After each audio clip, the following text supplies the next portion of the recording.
집에서 살림만 하는 여편네가 겁도 없이 감히 내가 번 돈을 네 친정에 써?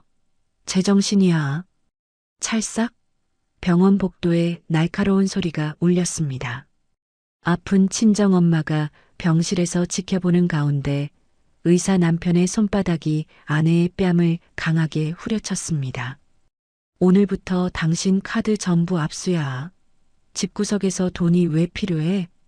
하지만 남편은 몰랐습니다. 그 건물의 진짜 주인이 누구인지, 그리고 10년 동안 참아온 아내가 어떤 선택을 하게 될지. 오늘의 사연 시작합니다. 이정임이 친정 엄마의 깡마른 손을 꼭 잡고 병원 입원실에 머물렀습니다. 엄마의 얼굴에는 병색이 완연했지만 딸을 바라보는 눈빛만은 따뜻한 온기로 가득했습니다. 정임아, 병원비 너무 많이 나왔지? 엄마는 힘없이 약한 목소리로 딸에게 미안함을 전했습니다. 엄마 때문에 네가 고생이 너무 많다. 박서방 볼 면목도 없고. 무슨 소리야, 엄마. 박서방이 누구 덕에 돈을 벌었는데? 엄마는 돈 걱정하지 마. 정임은 엄마의 손을 따뜻하게 쓰다듬으며 걱정하지 말라고 위로했습니다. 그때였습니다. 병실 문이 쾅 소리를 내며 거칠게 열리고 남편 박재혁이 성큼성큼 안으로 들어섰습니다. 재혁은 정임에게 다가서더니 그녀의 팔을 낚아채듯 거칠게 잡았습니다. 감히 허락도 없이 내 돈을 네 친정에 써? 재혁은 분노에 가득 찬 목소리로 정임에게 소리쳤습니다. 누구 마음대로 200만 원을 결제한 거야? 겁도 없이. 찰싹 순식간에 재혁의 손바닥이 정임의 뺨을 강하게 후려쳤습니다. 날카로운 소리가 병실 안을 울렸고 정임은 충격에 비틀거렸습니다. 딸이 엄마 병원비 좀 낸 게 뭐가 잘못이야. 당신 어머니 병원비도 내준 적 많잖아. 그거랑 이거랑 같아? 네가 번 돈이냐고. 재혁은 아내를 병실 밖으로 무작정 끌고 나갔습니다. 박서방, 지금 뭐 하는 겐가? 정임이를 놔줘.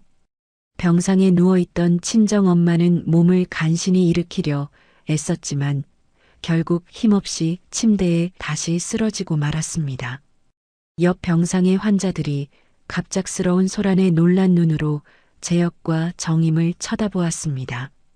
복도로 나온 재혁은 정임을 벽으로 세게 밀쳤습니다.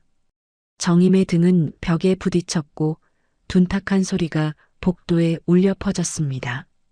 복도를 지나가던 간호사 2명이 놀란 눈으로 그 모습을 쳐다보았지만 서둘러 자리를 피해갔습니다.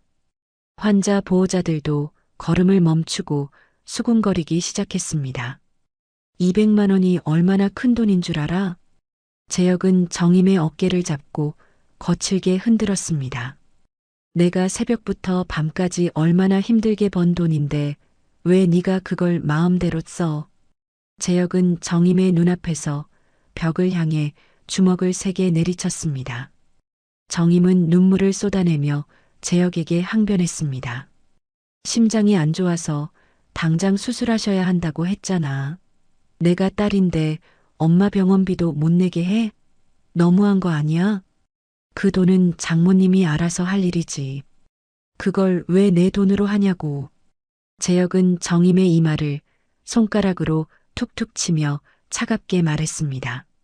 한 달에 생활비 하라고 150만 원씩 주는데 그것도 모자라. 그럼 네 건물 월세로 해결해. 재혁은 정임을 경멸하는 눈빛으로 바라봤습니다. 이정임, 네가 건물주라고 해서 내 돈까지 내 거라고 착각하지 마. 너한테 내는 월세 이외에는 전부 내 거라고. 정임은 울분에 가득 차 울부짖었습니다. 10년 동안 당신 뒷바라지하고 시어머니까지 모시고 살았는데 그게 어떻게 다 당신 돈이야. 그게 내 역할이잖아. 나는 돈 벌고 너는 집안일하고. 의사 와이프면 조신하게 내조하는 게 당연한 거 아니야? 재혁은 눈 하나 깜짝하지 않고 차갑게 내뱉었습니다. 불만 있으면 이혼하든지. 난 너 없어도 달라질 거 없어. 근데 넌? 네 건물에서 우리 병원 나가면 아마 쫄딱 망할걸. 재혁은 그 말을 끝으로 뒤도 돌아보지 않고 차갑게 돌아섰습니다. 정임은 뺨을 타고 흘러내리는 뜨거운 눈물을 입술을 깨물며 억지로 참았습니다. 다시 병실로 돌아온 정임의 얼굴은 맞아 벌겋게 부어올라 있었습니다. 엄마는 떨리는 손으로 딸의 부은 뺨을 애처롭게 어루만졌습니다. 괜히 병원비는 내서 박서방이 화가 났네. 엄마 때문에 네가 맞고 다 미안하다. 엄마의 눈에서도 미안함과 고통의 눈물이 주르륵 흘러내렸습니다. 괜찮아, 엄마. 정임은 억지로 웃는 얼굴을 만들며 엄마의 눈물을 닦아주었습니다. 엄마나 얼른 나아. 수술 잘 받고 건강해져야 해. 그날 밤 집으로 돌아온 재혁은 거실 테이블 위에 정임의 핸드백을 뒤집어 엎었습니다. 재혁은 정임의 지갑에서 카드를 하나씩 빼내며 종류를 확인했습니다. 신용카드 2개, 체크카드 3개.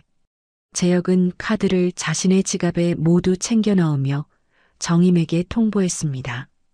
오늘부터 이거 전부 내가 보관할 거야. 필요한 거 있으면 나한테 먼저 말하고 허락받아. 네가 돈 관리하는 꼴 보니까 도저히 안 되겠어. 그럼 장 보고 병원 가고 할 때마다 당신한테 일일이 보고해야 해? 정임은 믿을 수 없다는 듯 재혁에게 물었습니다. 당연하지. 재혁은 소파에 앉아 텔레비전을 켜며 태연하게 대답했습니다. 내일부터 한 달에 150만 원만 줄 테니까 그걸로 생활해. 식비, 공과금 전부 포함해서. 부족하면 내 건물에서 나오는 월세 있잖아. 그걸로 네가 알아서 해결해. 박재혁? 건물 대출이자 내고 남는 돈, 우리 엄마 생활비 빼고 나면 없어. 그건 내가 알 바 아니잖아. 다음 날 아침 정임은 화장실 거울을 들여다보며 파운데이션을 두껍게 발랐습니다. 부은 뺨이 완전히 가려지지 않아 그녀는 컨실러를 덧바르며 애써 상처를 숨기려 했습니다. 시장에 간 정임은 시어머니가 좋아하는 갈비를 비롯해 야채와 고기를 담으며 장을 봤습니다. 36,000원입니다. 계산대 직원이 합계를 알려주자 정임이 지갑을 열었습니다. 하지만 지갑에는 현금 2만 원뿐이었고 그녀는 카드를 꺼내 건넸습니다. 카드가 정지됐네요. 직원이 고개를 저었고 정임은 황급히 다른 카드를 꺼내 건넸지만 결과는 마찬가지였습니다. 이것도 안 되네요. 현금으로 하시겠어요? 뒤에 줄을 선 사람들이 짜증스러운 표정으로 정임을 쳐다보자 정임은 얼굴이 빨개졌습니다. 죄송해요. 다음에 다시 올게요. 정임은 자신이 골랐던 물건들을 그대로 두고 시장을 빠져나왔습니다. 빈손으로 터덜터덜 걸어가는 정임의 어깨는 축 처져 있었습니다. 한편 재혁은 병원 회의실에서 직원들 앞에서 목소리를 높이고 있었습니다. 우리 병원이 이렇게 성공한 건 순전히 내 실력이야. 재혁은 자신감에 가득 차 의기양양하게 말했습니다. 내가 얼마나 많은 환자를 유치했는지 알아? 하루에 환자가 100명씩 와. 간호사장이 고개를 끄덕이며 재혁의 비위를 맞췄습니다. 맞아요, 원장님. 이 동네에서 원장님 병원이 당연히 제일 잘 나가죠. 건물? 재혁은 건물을 하찮게 여기는 듯 말했습니다. 건물이 뭐가 대수야? 이 낡은 3층짜리 건물이 뭐가 그렇게 대단해? 내 병원이 들어와서 그 건물이 가치가 생긴 거지. 재혁은 책상을 손바닥으로 두드리며 자신의 능력을 과시했습니다. 솔직히 그 건물 나한테는 짐이야. 다른데 좋은 자리로 병원 옮기고 싶은데 처가 건물이라고 여기 있어주는 거지. 그때 박 과장이 서류를 들고 회의실로 들어왔습니다. 원장님, 이번 달 매출이 작년 대비 20% 늘었습니다. 봐라, 내 실력이지. 재혁은 만족스러운 표정으로 크게 웃었습니다. 건물 입지가 좋아서가 아니라 내가 실력이 있으니까 환자가 오는 거야.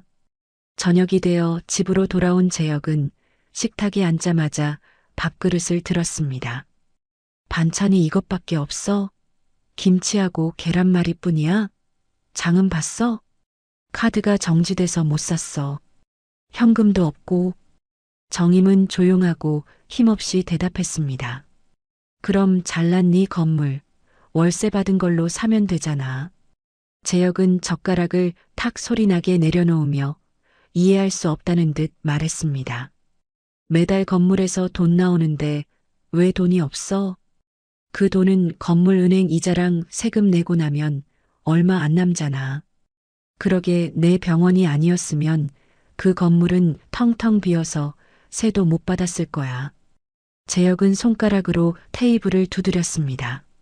3층짜리 건물에 내 병원 빼고 뭐가 있어? 2층 미용실? 3층 학원? 병원이 있으니까 유동인구가 생겨서 거기도 세가 나간 거지. 재혁은 자신이 건물에 세를 내주는 것만으로도 고마워해야 한다고 정임을 압박했습니다. 내 병원 없으면 그 건물은 그냥 낡은 콘크리트 덩어리야. 가치도 없어. 정임은 고개를 숙인 채 아무런 말도 할 수 없었습니다. 문득 10년 전 아버지가 돌아가신 직후가 떠올랐습니다. 장례식장에서 재혁은 정임의 손을 따뜻하게 잡으며 위로했었습니다.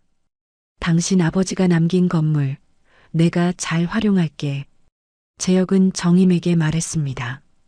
여기에 우리 병원 차리면 아버지도 하늘에서 기뻐하실 거야. 그때는 정임이 먼저 재혁에게 건물을 내주겠다고 제안했었습니다. 여보, 우리 건물 1층에 병원 차려.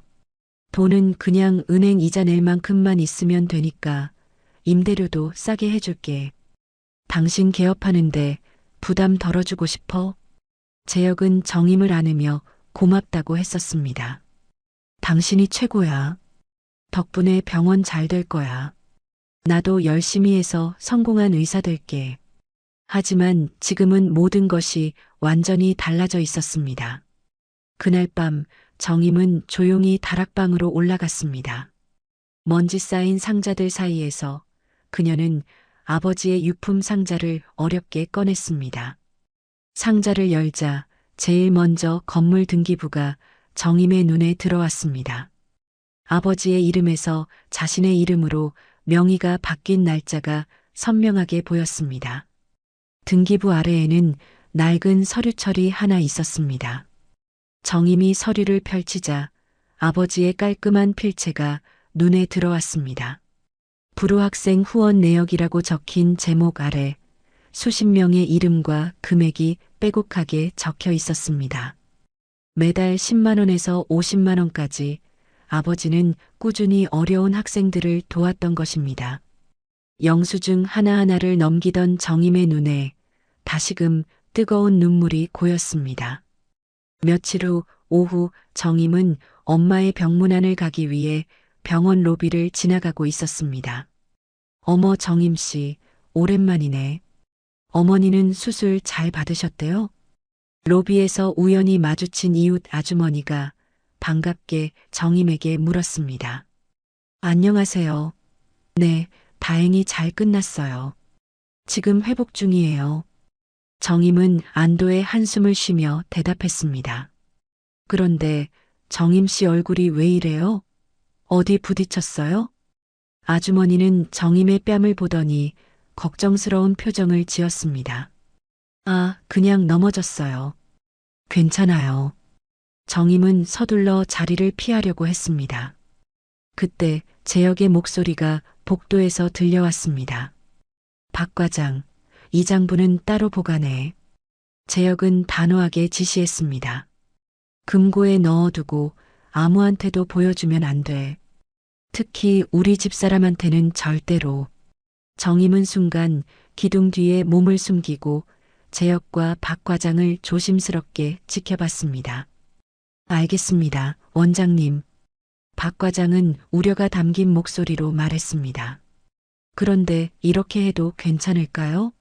나중에 문제 생기면. 무슨 문제? 재혁은 대수롭지 않다는 듯 되물었습니다. 아내는 그런 거 몰라도 돼.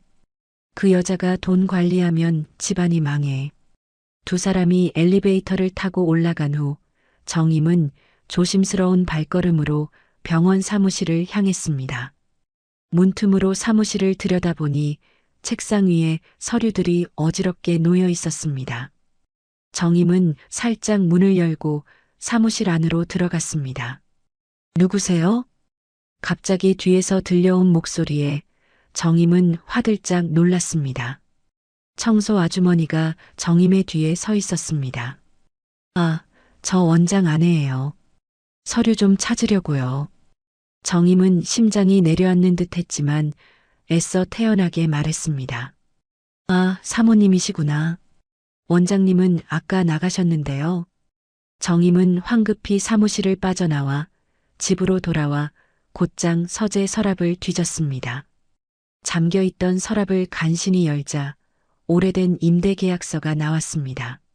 10년 전에 작성한 계약서를 자세히 읽어보니 병원 월세가 터무니없이 낮게 책정되어 있었습니다. 1층 전체를 사용하는데 월 200만 원이었습니다. 정임은 노트북을 켜고 부동산 사이트를 검색해 보았습니다. 인근 같은 규모의 병원들이 월 600만 원에서 800만 원을 내고 있는 것을 확인하자 정임의 얼굴은 하얗게 질렸습니다. 정임은 휴대폰을 들어 김 변호사의 번호를 눌렀습니다. 신호음이 울리는 동안 정임의 손은 떨리고 있었습니다. 여보세요? 김 변호사님? 정임은 떨리는 목소리로 겨우 인사를 건넸습니다. 저 이정임입니다. 이정우 변호사 딸이요. 아, 정임이. 오랜만이네. 어떻게 지내? 무슨 일이야? 저 상담 좀 하고 싶은데요. 건물 임대 관련해서요. 정임은 말을 이어가려다가 순간 멈췄습니다. 남편을 고발하는 것 같아 차마 말이 나오지 않았던 것입니다. 아니에요. 다시 연락드릴게요. 바쁘신데 죄송해요. 정임아, 무슨 일 있으면 언제든 연락해. 내 아버지한테 내가 큰 도움 받았잖아. 정임은 전화를 끊고 깊은 한숨을 쉬었습니다. 다시 아버지의 유품 상자를 정리하던 정임의 눈에 오래된 편지 뭉치가 발견되었습니다. 고무줄로 묶인 편지가 50통은 넘어 보였습니다. 첫 번째 편지를 열어보니 의대생이 보낸 감사 편지였습니다. 선생님 덕분에 제가 학업을 이어갈 수 있었습니다. 부모님이 돌아가신 후 저는 모든 것을 포기하려 했는데 선생님이 제게 먼저 손을 내밀어 주셨습니다. 꼭 훌륭한 의사가 되어 보답하겠습니다. 정임은 두 번째 편지도 펼쳤습니다. 선생님 덕분에 의사 국가고시에 합격했습니다. 이제 인턴을 시작하는데 선생님처럼 어려운 사람을 돕는 의사가 되겠습니다. 정임은 눈물을 참으며 아버지에게 온 편지를 하나씩 읽어내려갔습니다. 우리 아빤 참 좋은 사람이었는데. 일주일 후 정임은 은행 창구 앞에 앉아 직원과 마주했습니다. 직원이 컴퓨터 화면을 살피더니 조심스럽게 입을 열었습니다. 건물 담보대출 문의가 들어온 기록이 있네요. 일주일 전에 박재혁 씨가 전화로 문의하셨어요. 정임의 얼굴이 순식간에 차갑게 굳어졌습니다. 제 남편이 제 허락도 없이요? 정임은 믿기지 않는다는 듯 되물었습니다. 네, 그런데 건물주 명의가 이정임 씨로 되어 있어서 본인 서명 없이는 불가능하다고 안내해 드렸습니다. 정임은 주먹을 쥔 채 목소리를 애써 진정시키며 물었습니다. 얼마나 빌리려고 했어요? 3억 원이요. 직원의 대답에 정임은 등골이 오싹해지는 것을 느꼈습니다. 지금부터 제 건물로는 어떤 대출도 제 동의 없이는 절대 진행 못하게 막아주세요. 정임은 단호하게 자신의 입장을 요청했습니다. 그리고 임대료가 들어오는 통장도 제 단독 명의로 바꾸고 싶어요. 알겠습니다. 서류 작성하시면 바로 처리해 드릴게요. 은행을 나온 정임은 휴대폰을 꺼내 건물 2층 미용실 사장에게 전화를 걸었습니다. 언니, 나 정임이야. 혹시 잠깐 시간 괜찮아? 그래, 마침 지금 손님 없으니까 올라와. 미용실에 도착한 정임은 사장 윤미라와 마주 앉았습니다. 언니, 혹시 건물 관리비를 따로 내고 있어? 월세 내는 거 말고. 한 달에 30만 원. 네가 건물주인데 그걸 몰랐어? 언니, 혹시 영수증 있어? 내가 한번 확인해 봐도 돼? 미라는 서랍을 열어 영수증을 꺼내 정임에게 건넸습니다. 정임이 영수증을 살펴보니 수령인이 박재혁으로 되어 있었습니다. 이거 우리 남편한테 직접 낸 거야? 응, 매달 원장님이 받아가시잖아. 너 대신 관리한다고 하시던데? 어찌나 친절하신지. 정임은 순간 머리가 띵해지는 충격을 받았습니다. 언니, 3층 학원에도 물어봐 줄래? 거기도 관리비 누구한테 내는지. 정임은 미라에게 부탁했습니다. 미라는 곧바로 3층 학원장에게 전화를 걸었고 예상대로 같은 대답이 돌아왔습니다. 정임아, 무슨 문제라도 있어? 언니, 나중에 자세히 얘기할게. 지금은 증거부터 모아야 해. 정임은 미용실을 나와 집으로 돌아오는 길에 다시 아버지의 유품 상자를 열었습니다. 낡은 일기장이 상자 바닥에 놓여 있었고 정임은 조심스럽게 첫 장을 펼쳤습니다. 아버지의 단정하고 힘있는 글씨가 한 줄 한 줄 이어졌습니다. 정의는 누군가 대신해 주는 것이 아니다. 스스로 지켜내야 하는 것이다. 정임은 그 문장을 손가락으로 따라 읽으며 가슴속에서 무언가 뜨거운 결심이 솟구치는 것을 느꼈습니다. 아빠, 나도 이제 싸울게. 다음 날 오전 정임은 미용실과 학원을 찾아가 미라와 학원장을 한자리에 모았습니다. 두 분께 드릴 말씀이 있어서 모셨어요. 정임은 준비한 서류를 테이블 위에 펼쳐 보였습니다. 그동안 관리비를 우리 남편한테 내셨죠? 근데 그 돈이 제 통장으로는 한 푼도 안 들어왔어요. 미라가 믿을 수 없다는 표정으로 물었습니다. 우리가 낸 관리비를 원장님이 안 주셨다고요?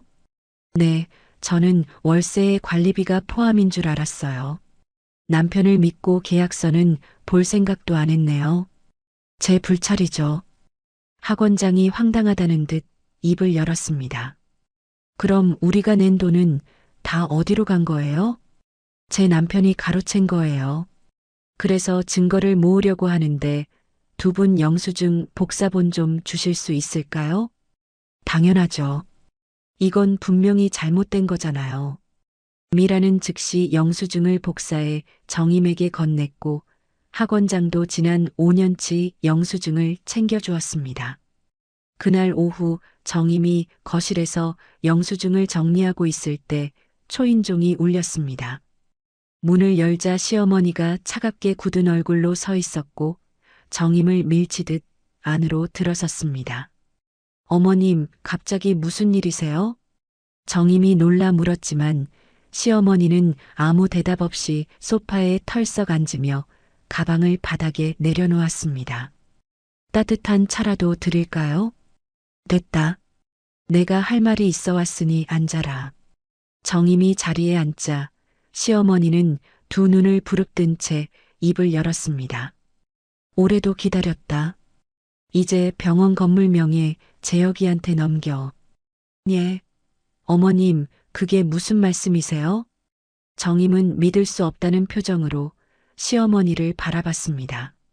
시어머니는 손가락으로 소파 팔걸이를 두드리며 정임을 깎아내렸습니다. 네가 우리 집안에 시집 올 때 뭐가 있었어? 건물 하나 말고 뭐 있었냐고? 어머님, 그건 그나마 그 건물 하나 있어서 내가 며느리로 받아준 거야.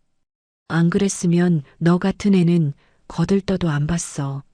시어머니의 목소리는 점점 높아졌고 정임의 얼굴은 창백하게 변했습니다.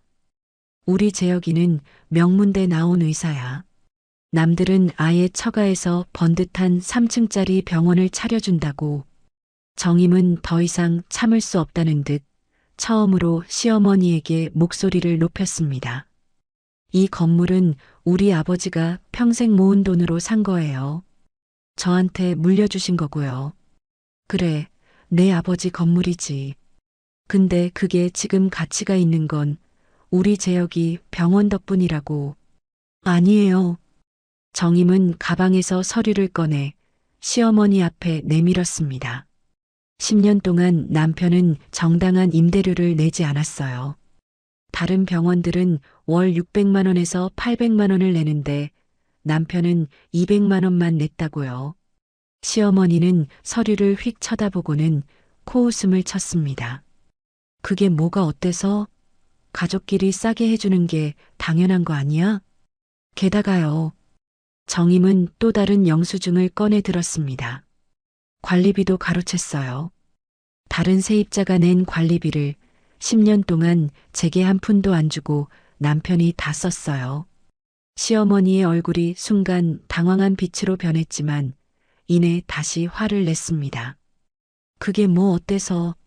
재혁이가 건물 관리한 대가로 받은 거지. 어머님, 관리는 제가 다 했어요. 건물 유지 보수하는 수리비도 제가 냈고요.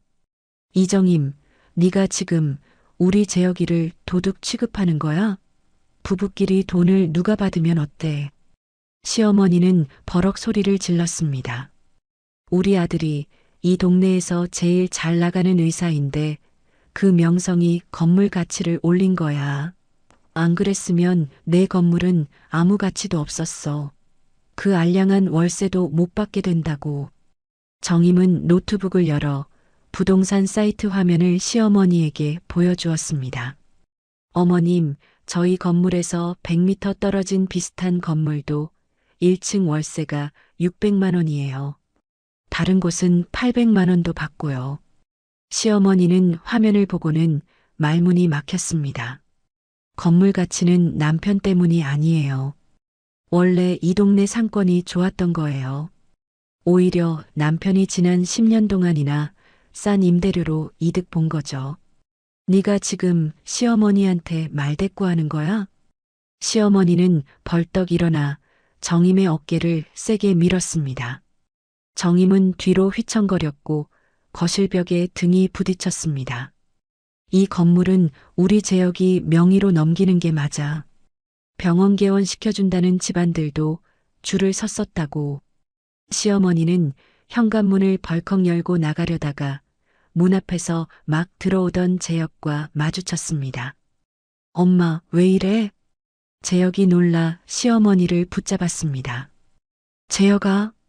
시어머니는 아들의 팔을 붙잡고 눈물을 글썽이며 말했습니다. 내 마누라가 날 무시해. 증거랍시고 서류까지 들이대면서 너를 도둑 취급하더라.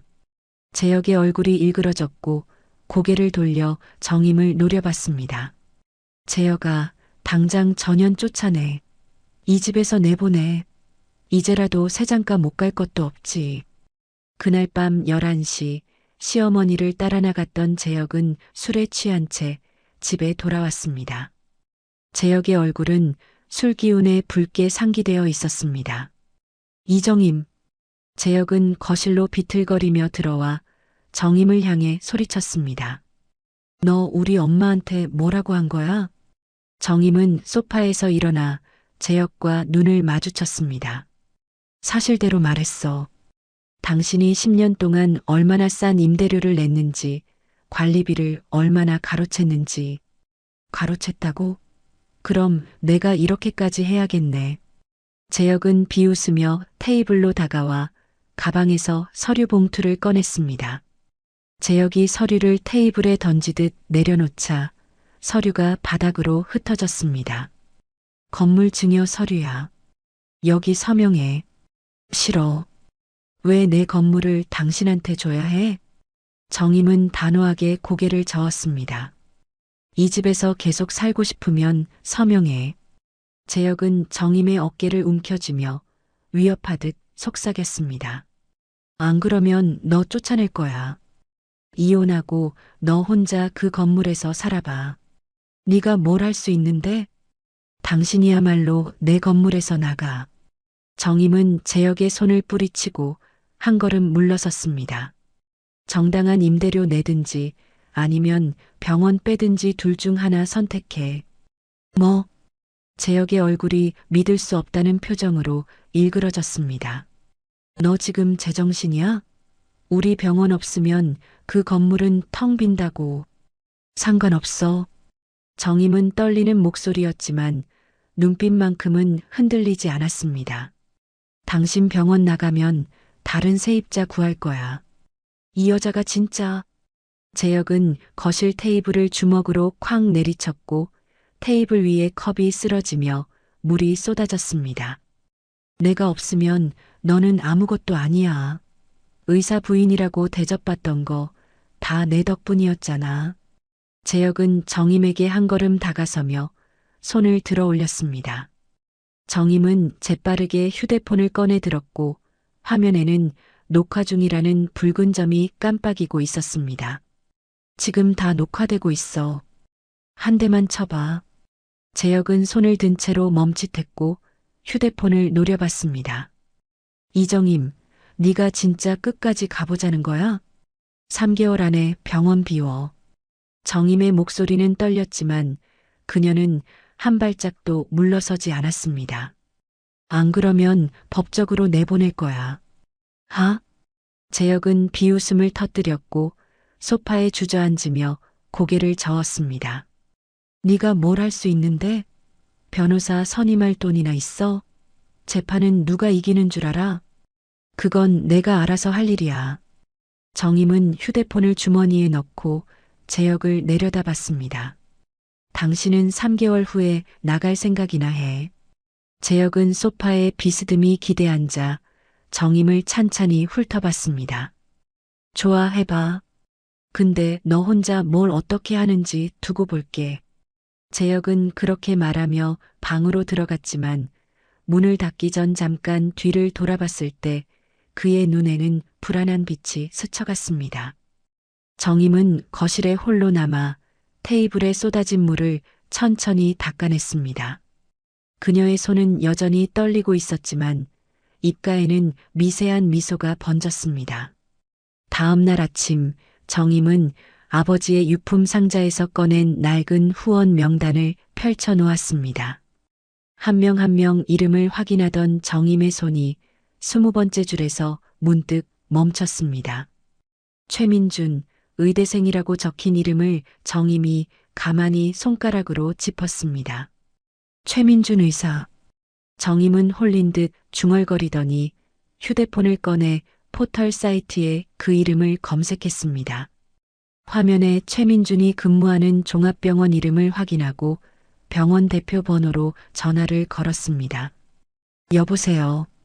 최민준 선생님, 지금 통화 가능할까요? 잠시만요. 내과로 연결해 드릴게요.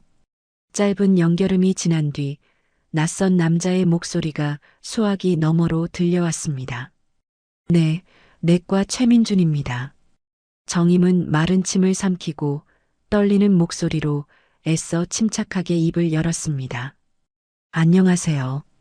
저는 이정우 변호사의 딸 이정임이라고 합니다. 수화기 너머에서 잠시 무거운 침묵이 흘렀습니다. 곧이어 최민준의 놀라움과 반가움이 뒤섞인 목소리가 터져 나왔습니다.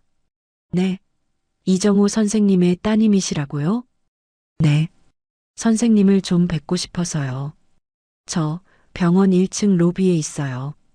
거기 딱 계세요. 당장 내려가겠습니다. 3분만, 아니 1분만 기다려주세요. 전화가 급하게 끊어지고 정임은 로비 의자에 앉아 두근거리는 가슴을 애써 진정시켰습니다. 잠시 후 흰 가운을 입은 남자가 엘리베이터에서 거의 뛰쳐나오다시피 했습니다. 혹시 이정임 씨 되세요? 정임이 자리에서 일어나 손을 흔들자 최민주는 한달음에 정임에게 달려왔습니다.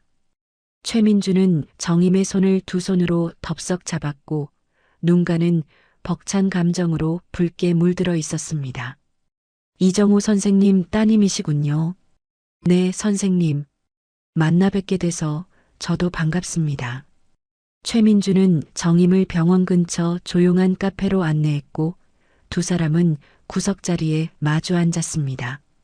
최민주는 벅차오르는 감정을 누르려는 듯 천천히 이야기를 시작했습니다. 선생님께서는 20년 전 제가 정말 아무것도 없던 의대생일 때 학비를 지원해 주셨어요. 최민주는 목이 메는 듯 잠시 말을 잇지 못하고 입술을 깨물었습니다. 부모님이 일찍 돌아가시고 학비가 없어서 학교를 그만둬야 하나 눈앞이 캄캄했거든요. 바로 그때 선생님께서 졸업할 때까지 도와주겠다고 하셨죠. 정임은 아버지의 지난날을 떠올리듯 민준의 이야기를 조용히 들었습니다. 선생님 덕분에 무사히 의사국가고시도 합격했고 지금 이렇게 환자들을 돌볼 수 있게 됐어요. 어떻게든 은혜를 갚고 싶었는데, 아, 선생님은 지금 어떻게 지내세요? 건강하시죠? 민준의 기대 어린 질문에 정임은 차마 고개를 들지 못하고 입술만 깨물었습니다. 아버지는 10년 전에 돌아가셨어요. 최민준의 얼굴이 순간 하얗게 굳어졌습니다. 최민준은 눈을 감으며 믿을 수 없다는 듯 깊은 한숨을 내쉬었습니다. 세상에 은혜도 갚지 못하고 괜찮아요. 아버지는 보답 같은 걸 바라고 도우신 게 아니었을 거예요. 최민주는 그제서야 정임의 얼굴을 들여다보다가 순간 미간을 찌푸렸습니다.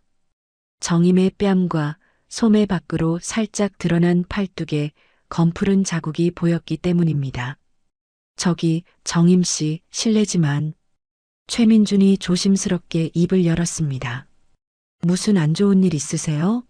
얼굴이랑 팔이 많이 다치신 것 같은데요. 아, 이건 그냥 좀 부딪혀서. 정임은 당황해서 급히 소매를 끌어내려 팔을 가렸습니다. 혹시 누가 일부러 그런 건가요? 최민준의 따뜻하고 진심 어린 목소리에 그동안 애써 참아왔던 정임의 눈가가 결국 붉어졌습니다. 아니에요, 괜찮아요. 제가 알아서 해결할게요. 정임 씨. 최민주는 테이블 너머로 손을 뻗어 정임의 손등을 가볍게 두드렸습니다. 이정우 선생님 따님이신데 제가 어떻게 모른 척을 해요. 무슨 일인지 말씀해 주시면 제가 어떻게든 도울 방법을 찾아볼게요. 결국 참았던 눈물이 정임의 뺨을 타고 뚝 떨어졌습니다. 정임은 고개를 숙인 채 급히 눈물을 닦았습니다. 아니에요. 저 혼자 해결할 수 있어요. 최민주는 더 이상 묻지 않았지만 정임을 바라보는 눈빛에는 안타까움과 깊은 걱정이 가득했습니다. 며칠 후 정임은 결연한 표정으로 김 변호사 사무실에 앉아 서류 마지막 장에 이름을 적었습니다. 자, 이걸로 내용 증명은 완성됐어. 오늘 바로 발송할게. 김 변호사가 서류를 봉투에 넣으며 확인하듯 정임에게 물었습니다. 정임아, 정말 이혼까지 갈 생각인 거지? 네. 더 이상은 못 참겠어요. 정임이 망설임 없이 단호하게 고개를 끄덕였습니다. 우선 임대계약 해지 통보부터 하고 바로 이혼 소송 준비도 시작할게요. 이틀 후 재혁은 병원 사무실에서 우편물을 확인하다가 내용 증명이라는 글자가 찍힌 봉투를 발견했습니다. 재혁의 얼굴이 순식간에 흉하게 일그러졌습니다. 봉투를 거칠게 뜯어 내용을 확인한 재혁은 서류를 종이장처럼 구겨쥐며 이를 갈았습니다. 감히 이 여자가 날 물어? 재혁은 즉시 박 과장을 호출해 사무실 문을 잠갔습니다. 박 과장, 당장 그동안 우리 병원 회계장부, 원본까지 싹 다 가져와. 네. 장부 원본은 왜요? 보면 몰라. 다 파기할 거야. 하나도 빠짐없이 전부. 박 과장은 사색이 되어 제역을 말렸습니다. 원장님, 그건 안 됩니다. 나중에 문제 생기면 어쩌시려고요. 이건 명백한. 시끄러워. 제역이 책상을 손바닥으로 내리치며 고함을 질렀습니다. 문제 안 생겨. 내가 책임질 테니까 시키는 대로만 해. 당장 가져와. 박 과장은 잔뜩 겁에 질린 채 마지못해 사무실을 나갔습니다. 하지만 박 과장은 제역의 눈을 피해 장부 원본을 복사한 뒤 자신의 가방 깊숙이 몰래 숨겼습니다. 제역은 곧장 변호사 사무실을 찾아가 구겨진 내용 증명을 책상 위에 던지듯 올려놓았습니다. 제 아내가 이런 걸 보냈어요. 이거 막을 방법이 있나요? 변호사는 내용 증명을 꼼꼼히 읽어보더니 난감한 듯 고개를 가로저었습니다. 원장님, 10년 동안 시세보다 터무니없이 싼 임대료를 내신 게 법정에서 뒤집기 힘듭니다. 아, 그럼 어떻게 해야 되냐고요? 증거를 없애는 수밖에요. 그런데 이미 은행 거래 내역에 다 남아있을 텐데 골치 아프네요. 변호사의 말에 제역의 얼굴은 핏기 없이 창백해졌습니다. 그날 밤 제역은 병원에 혼자 남아 불 꺼진 원장실에서 컴퓨터를 뒤졌습니다.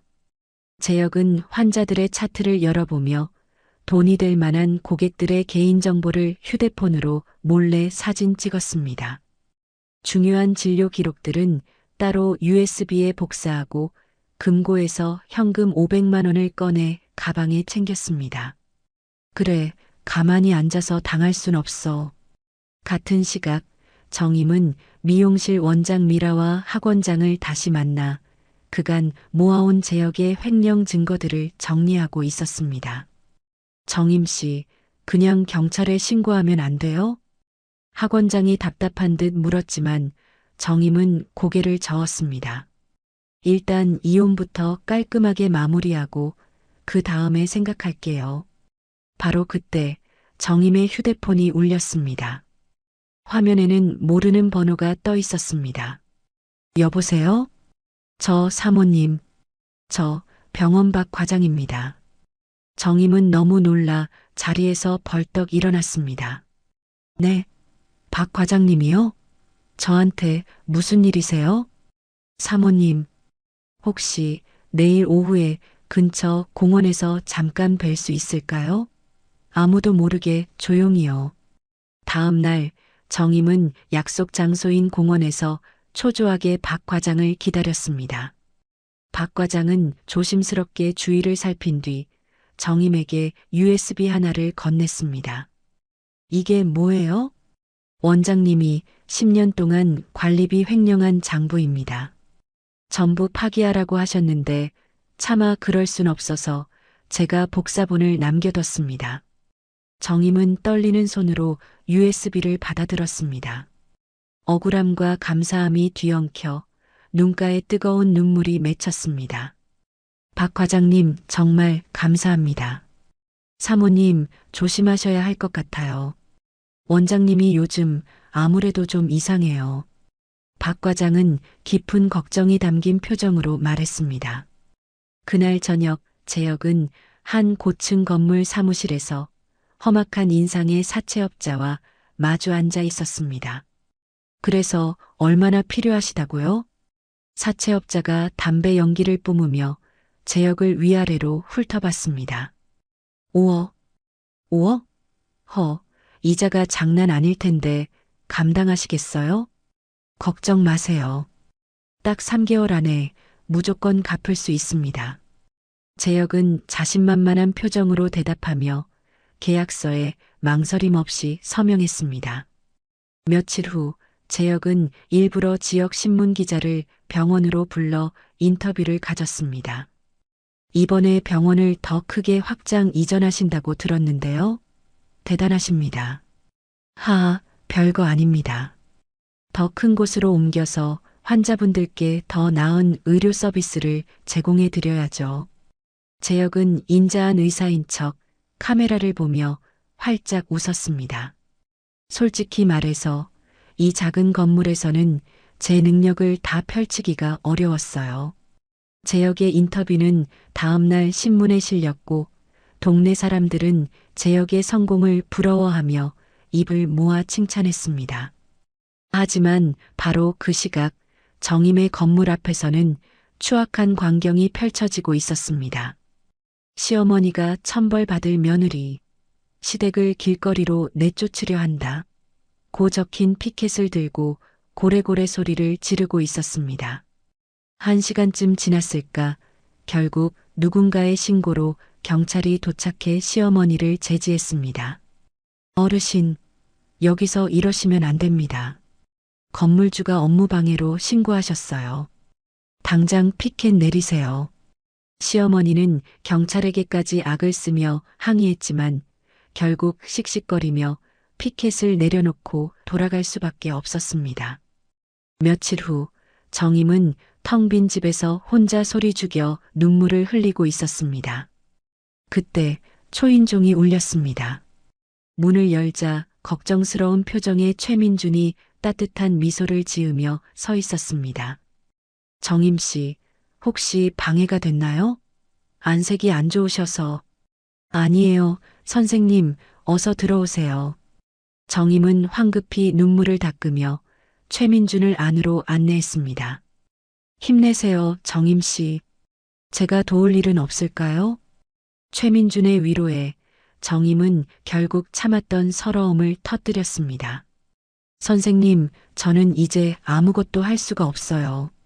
남편은 저렇게 버젓이 새 병원 준비한다고 떠벌리고 다니고 시어머니는 매일같이 저를 괴롭히는데 너무 무서워요. 최민준이 정임의 손을 잡으며 진지한 눈빛으로 말했습니다. 제가 정임 씨 건물에 병원을 열면 어떨까요? 돈이 아니라 환자를 진심으로 돌보는 그런 병원을요. 그런 병원을 민준 씨 정말이세요? 정임의 텅 비었던 눈에 아주 오랜만에 희미한 희망의 빛이 돌았습니다. 네. 저도 오래전부터 빚진 마음을 갚을 겸 선생님 같은 의사가 되고 싶었어요. 선생님께서 남기신 이 건물이라면 저한테는 더할 나위 없이 의미 있는 시작이 될 거예요. 최민준이 정임을 향해 따뜻하게 웃으며 격려했습니다. 그러니까 우리 같이 시작해요. 이정호 선생님의 뜻을 우리가 함께 이어가는 거예요. 정임은 흐르는 눈물을 닦으며 천천히 고개를 끄덕였습니다. 네, 그렇게 할게요. 분명 아버지도 하늘에서 기뻐하실 거예요. 다음 날 오후 정임은 최민준을 다시 만나기 위해 병원 로비에서 기다렸습니다. 두 사람은 병원 근처 조용한 찻집으로 향했습니다. 선생님, 어제 유품을 정리하다가 이걸 발견했어요. 정임은 가방에서 편지를 꺼내 최민준 앞에 조심스럽게 내밀었습니다. 최민준은 편지를 받아 펼쳐보았고 자신의 젊은 시절 필체를 마주하자마자 눈가가 붉어졌습니다. 이게 제가 20년 전에 쓴 편지네요. 선생님께서 이걸 보관하고 계셨다니. 최민준은 편지를 읽어내려가는 내내 손을 미세하게 떨었습니다. 저는 결국 이 약속을 지키지 못했어요. 보답도 못 드리고 이렇게 세월만 흘려보냈네요. 아니에요, 선생님. 정임이 단호하게 고개를 저으며 말했습니다. 지금이라도 늦지 않았어요. 우리 같이 아버지의 뜻을 이어가요. 그게 진짜 보답이라고 생각해요. 최민준은 편지를 가만히 내려놓고 정임의 눈을 똑바로 바라봤습니다. 정임 씨, 저는 진심이에요. 선생님 건물에 병원을 열어서 이 약속을 꼭 지키고 싶어요. 정임은 그동안 담아두었던 속내를 털어놓았습니다. 사실 저는 지금까지 남편한테 바보같이 끌려다니기만 했어요. 건물도 헐값에 빌려주고 돈도 마음대로 쓰게 내버려두고 제가 너무 어리석었죠. 아니에요. 정임 씨는 그저 마음이 착하신 거예요. 최민준이 정임의 손을 맞잡으며 진심으로 위로했습니다. 하지만 이제는 달라질 거예요. 정임 씨도 얼마든지 당당하게 사실 수 있어요. 네, 맞아요.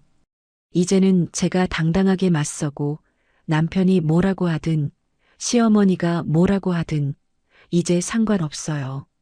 최민준이 고개를 힘차게 끄덕이며 환하게 웃었습니다. 좋아요. 정임 씨 덕분에 이제야 꿈을 이룰 수 있게 됐네요. 두 사람은 손을 맞잡고 희망으로 가득 찬 눈빛을 나눴습니다. 퇴거 날짜가 일주일 앞으로 다가온 밤, 재혁은 병원 사무실에 혼자 남아 있었습니다. 재혁은 금고를 열어 중요한 서류들을 꺼내 검은 가방에 차곡차곡 담았습니다. 재혁은 묵직한 가방을 메고 병원을 빠져나가 어둠 속 주차장으로 향했습니다. 일주일 후 마지막 퇴거일이 되었습니다. 재혁은 텅 빈 병원 안을 천천히 걸으며 둘러봤습니다. 진료실 책상은 이미 치워져 텅 비어 있었고 대기실 의자들도 모두 사라진 상태였습니다. 10년 동안 내가 여기서 얼마나 많은 환자를 봤는데 하루에 100명씩 줄을 섰잖아. 재혁은 텅 빈 벽을 손으로 쓱 쓰다듬으며 경멸하듯 중얼거렸습니다. 이 모든 건 다 내 실력으로 이뤄낸 거야. 이 낡아빠진 건물이 아니라 나 때문에 성공한 거라고. 재혁은 주먹을 불끈 쥐며 이를 갈았습니다. 이정임, 넌 반드시 후회하게 될 거야. 내가 없으면 그 건물은 아무짝에도 쓸모없다는 걸 똑똑히 증명해 줄게. 재혁은 병원 문을 거칠게 닫고 뒤도 돌아보지 않은 채 떠났습니다. 오후가 되어 정임은 건물 1층으로 내려와 텅 비어버린 병원을 둘러봤습니다. 진료실 구석에는 아버지가 10년 전 병원을 처음 들릴 때 손수 달았던 액자가 먼지 쌓인 채 걸려 있었습니다. 복도에는 아버지가 아끼며 심었던 화분이 여전히 자리를 지키고 있었습니다. 이제 다시 시작할 거예요. 아빠가 정말 원하셨던 그 모습대로요.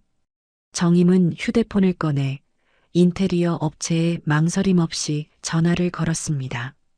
저 리모델링 견적 받고 싶은데요. 가능하면 가장 빠른 날짜로 시작하고 싶어요. 며칠 후 정임은 김 변호사 사무실을 찾아갔습니다.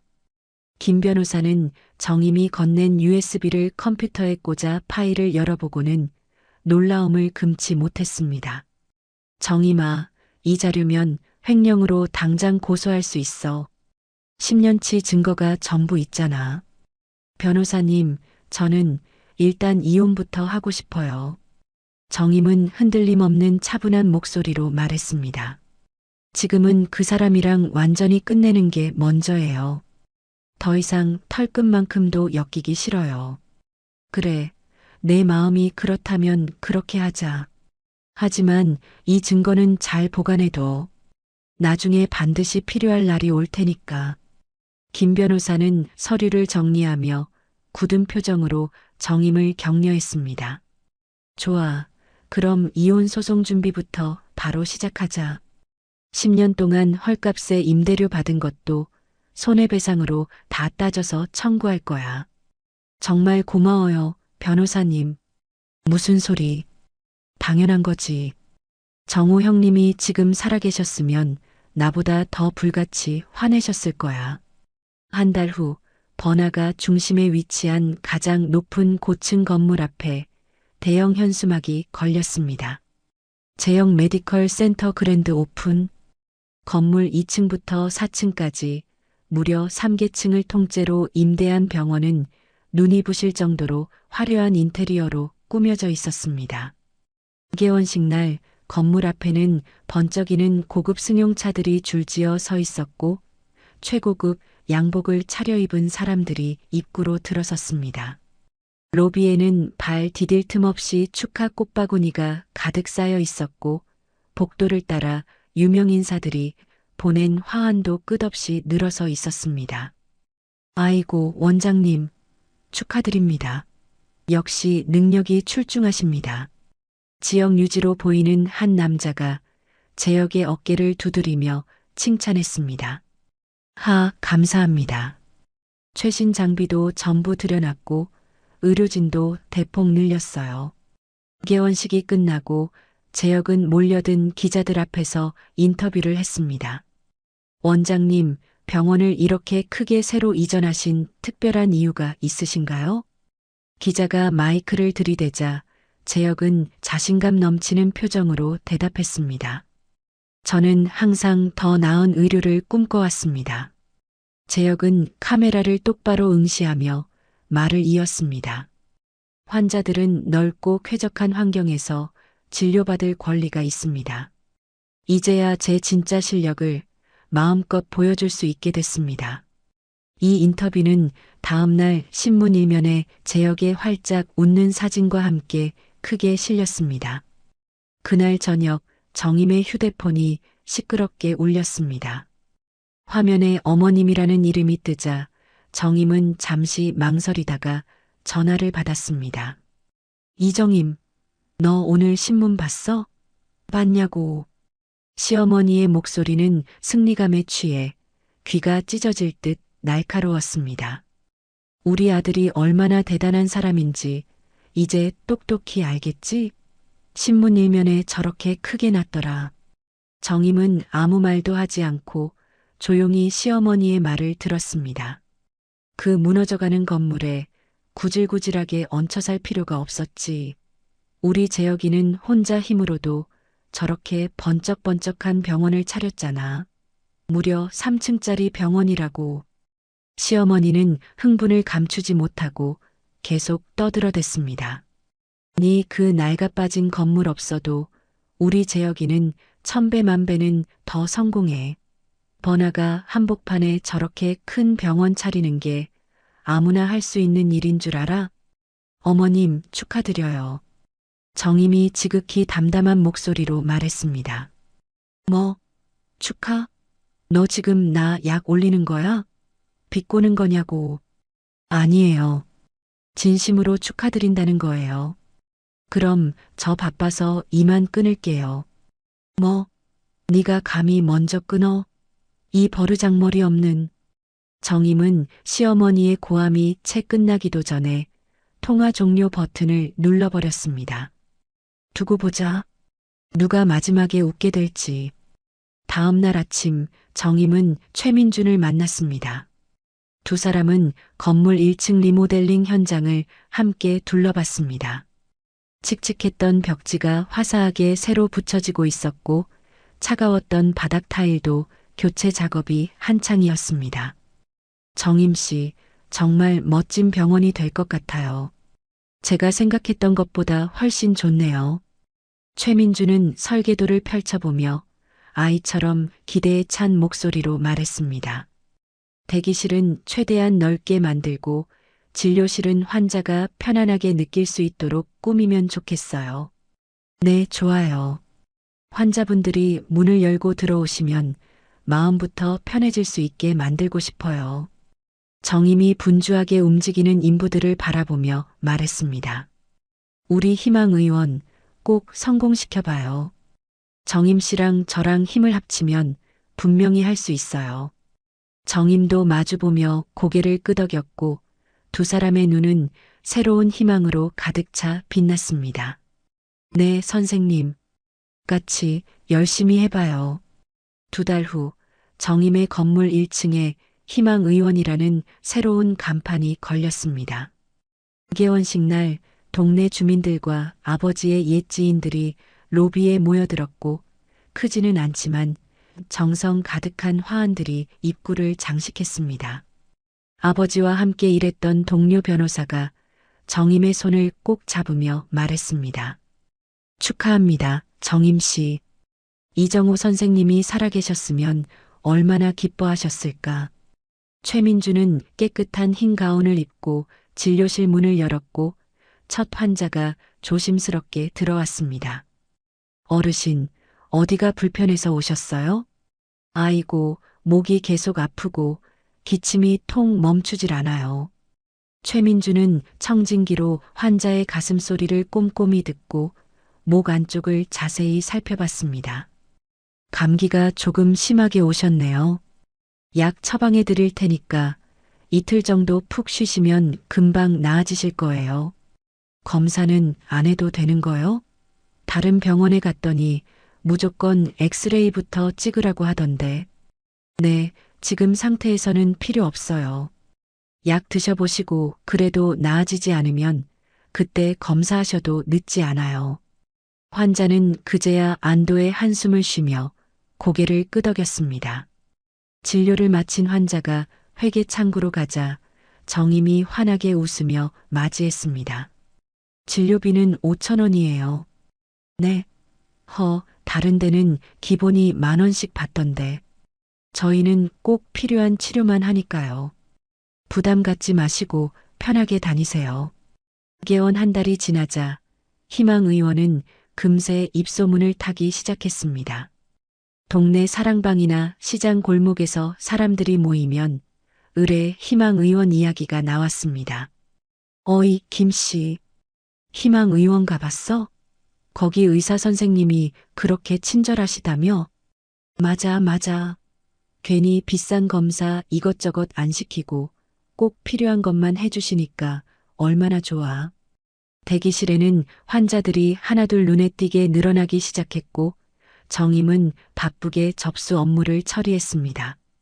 어느 날 오후 한 환자가 진료를 마치고도 창구 앞에서 머뭇거리다 정임에게 조심스럽게 다가왔습니다. 제가 지금 형편이 어려워서 병원비를 다 못 낼 것 같은데요. 아, 그러세요? 얼마나 부족하세요? 한 3만 원 정도요. 다음 달 월급날에 꼭 갚으면 안 될까요? 정임은 환자의 거친 손을 잡으며 따뜻하게 웃었습니다. 그럼요, 괜찮아요. 천천히 내세요. 그리고 저희 병원은 어려운 분들을 위한 의료비 지원 프로그램이 있어요. 이거 신청하시면 일부 감면 받으실 수 있어요. 아, 그런 게 있어요? 네. 환자분들이 돈 걱정 없이 치료받으셨으면 좋겠거든요. 이 따뜻한 소문이 퍼지자 지역의 병원에서 과잉 진료와 비싼 검사비에 실망했던 환자들이 하나둘 희망 의원으로 발길을 옮겨왔습니다. 대기실에 앉은 환자들끼리 속삭였습니다. 그 박재혁 병원은 맨날 검사하라고 닥달하고 돈만 받아가더니 여기는 정말 환자를 생각해주네. 내 말이요. 나 거기서 100만 원 넘게 썼는데 여기선 10만 원도 안 들었잖아요. 그러던 어느 날 오후 희망 의원 문을 열고 뜻밖의 인물이 들어섰습니다. 박 과장이었습니다. 정임은 박 과장을 보자 반갑게 인사했습니다. 어머, 박 과장님, 여긴 어떻게 오셨어요? 사모님, 저 잠깐 얘기 좀 할 수 있을까요? 두 사람은 병원 뒤편 작은 상담실로 들어갔고 박 과장은 가방에서 두꺼운 서류 봉투 하나를 꺼냈습니다. 이게 뭐예요? 박재혁 원장이 10년 동안 횡령한 장부 원본입니다. 제가 파기하라는 지시를 어기고 몰래 보관하고 있었습니다. 박 과장님, 이걸 왜 저한테 주시는 거예요? 저는 정의가 승리해야 한다고 생각해요. 박 과장은 정임의 손을 꼭 잡으며 진심을 담아 말했습니다. 결국 박 원장한테 해고당했지만 저는 후회 안 해요. 정말 고맙습니다. 이 은혜 평생 잊지 않을게요. 며칠 후 정임은 김 변호사와 함께 법원에 이혼 소송을 제기했습니다. 정임아, 재산 분할이랑 위자료 청구까지 다 넣었어. 박 과장이 준 횡령 증거도 결정적인 자료로 첨부했고 감사해요, 변호사님. 든든하네요. 그날 저녁 재혁은 자신의 화려한 병원 원장실에서 법원이 보낸 소송 서류를 받아들었습니다. 서류를 읽어 내려가던 재혁의 얼굴이 순식간에 핏기 없이 창백해졌습니다. 이 여자가 진짜로 재혁은 부들부들 떨리는 손으로 휴대폰을 꺼내 아들 은찬에게 전화를 걸었습니다. 몇 번의 긴 신호음 끝에 은찬의 목소리가 들렸습니다. 아빠, 무슨 일이야? 나 지금 당직 중인데. 은찬아. 재혁은 당황한 기색을 감추고 금방이라도 울 것처럼 떨리는 목소리로 말했습니다. 내 엄마가 아빠를 파멸시키려고 해. 결국 이혼 소송까지 걸었어. 뭐, 이혼 소송이라고? 그게 갑자기 무슨 소리야? 돈에 눈이 멀어서 아빠를 완전히 망하게 만들려고 작정했나 봐. 있지도 않은 거짓 증거까지 만들어서 법원에 넣었어. 재혁은 태연하게 거짓말을 이어갔습니다. 은찬아, 아빠는 너밖에 없다. 너라도 아빠 편에 서줘야 해. 안 그러면 우리 가족 정말 다 망하는 거야. 수화기 너머로 은찬의 혼란스러운 목소리가 들려왔습니다. 아빠, 그게 무슨, 알았어. 최대한 빨리 한국 들어갈게. 한편 희망 의원은 개원 6개월 만에 빠르게 안정적인 운영 궤도에 올랐습니다.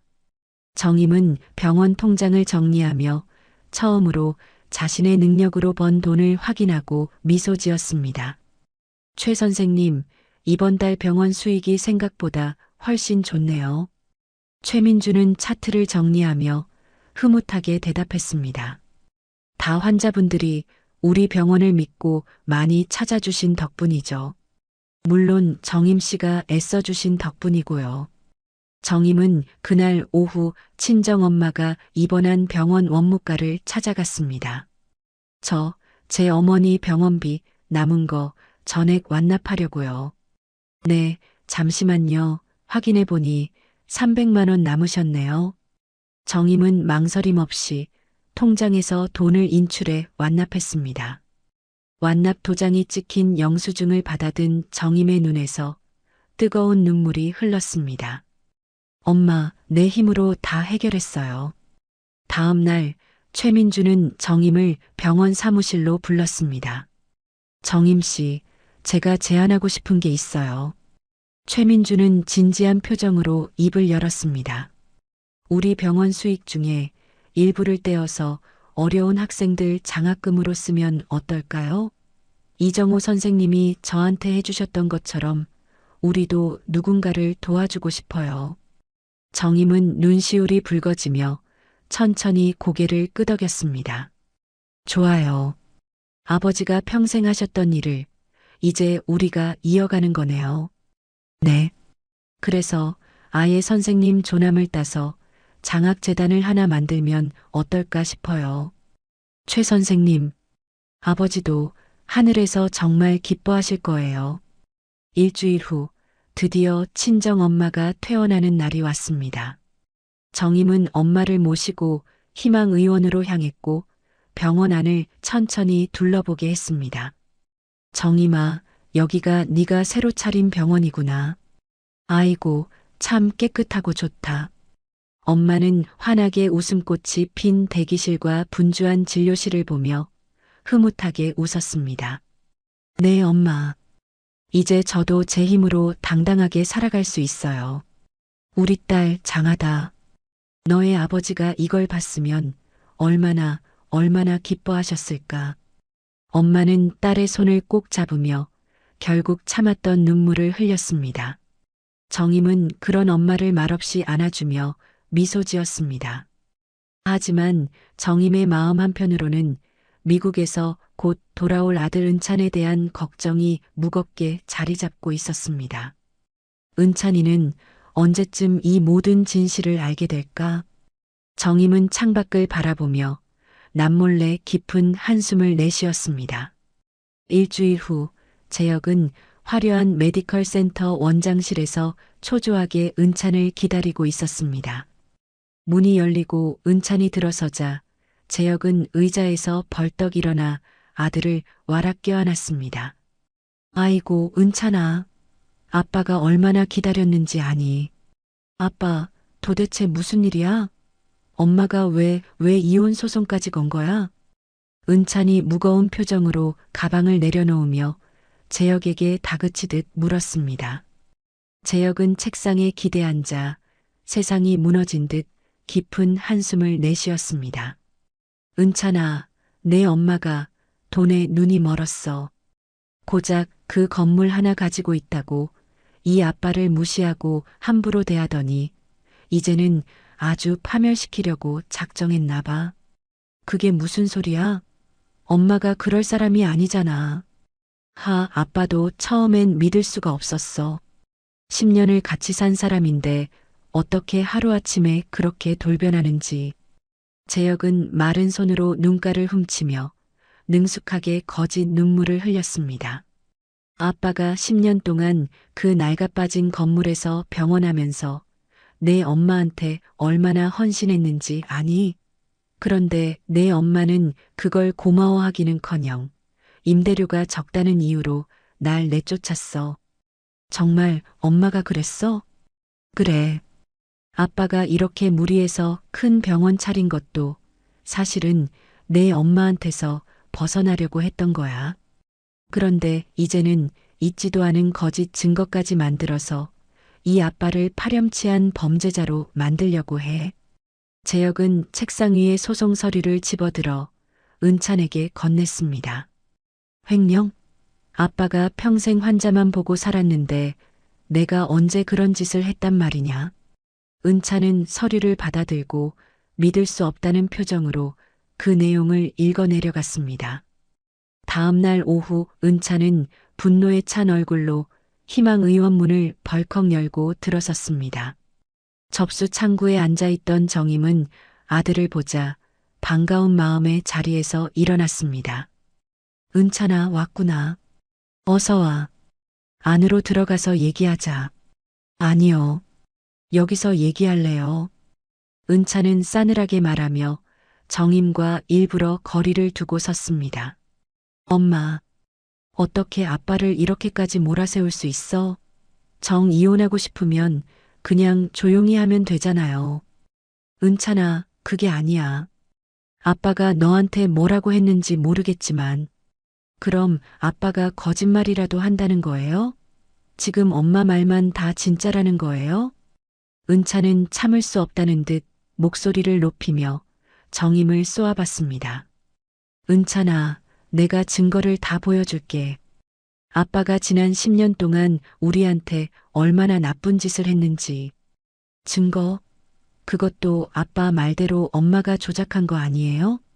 정임은 아들의 팔을 잡으려 했지만 은찬은 마치 더러운 것을 만진 듯 손을 뿌리쳤습니다. 은찬아, 아빠한테 당장 사과하고 화해해요. 그렇게 안 하면 저도 이제 엄마 안 볼 거예요. 정임은 아들의 비수 같은 말에 가슴이 찢어지는 듯한 고통을 느꼈지만 물러설 수 없었습니다. 정임은 눈물을 머금고 고개를 저었습니다. 은찬아, 정말 미안하지만 엄마는 물러설 수 없어. 한편 재혁의 메디컬 센터는 화려하게 개원한 지 불과 3개월 만에 심각한 자금난에 빠졌습니다. 회계 담당 직원이 원장실로 들어와 걱정스러운 표정으로 결산 서류를 내밀었습니다. 원장님, 큰일 났습니다.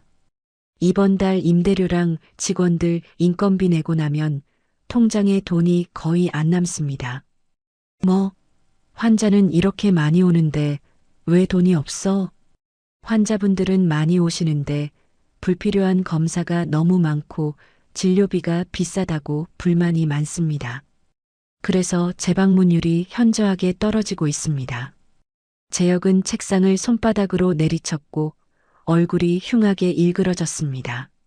사채 이자는? 이번 달 이자만 300만 원입니다. 원금은 아직 손도 못 댔고요. 재혁은 양손으로 고개를 감싸주며 고통스러운 신음을 내뱉었습니다. 며칠 후 재혁은 직원 회의를 긴급 소집하고 책상 앞에 섰습니다. 오늘부터 환자들한테 검사를 더 적극적으로 권유하세요. 꼭 필요하지 않아도 일단 해보자고 하라고요. 알았어요? 간호사 한 명이 조심스럽게 손을 들었습니다. 하지만 원장님, 그렇게 하면 환자분들이 너무 부담스러워 하실 텐데요. 그래도 해야 해. 병원 유지하려면 어떻게든 수익을 내야 한다고. 재혁은 버럭 화를 내며 회의실을 나가버렸습니다. 반면 희망 의원은 개원 1년째 꾸준히 안정적으로 운영되고 있었습니다.